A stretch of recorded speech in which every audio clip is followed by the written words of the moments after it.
काय झालं म्हणे सांग म्हणे ते द्या काय लाजा कोत्रा तुमचा नेहमी तर खाय म्हणे लाजा सर्व धन पळून गेले म्हणे एकटा थापडलो होतो म्हणे कृष्ण म्हणे डोळे कमने लावले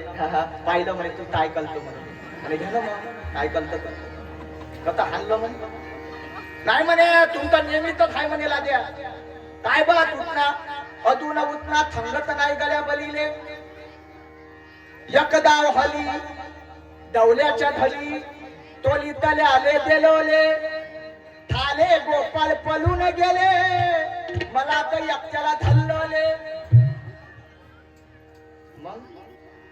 धल्ल तर धल्ल सुदाम्या म्हणे मारलं काय बुदू बुदू मारलं लल्ला का म्हणे तू म्हणे हो कसा लल्ला म्हणे लोणून दाखव म्हणे पिंद्या ललून दाखवते मग मुलू मुलू लल्लो थंगत नाही गल्या बलिले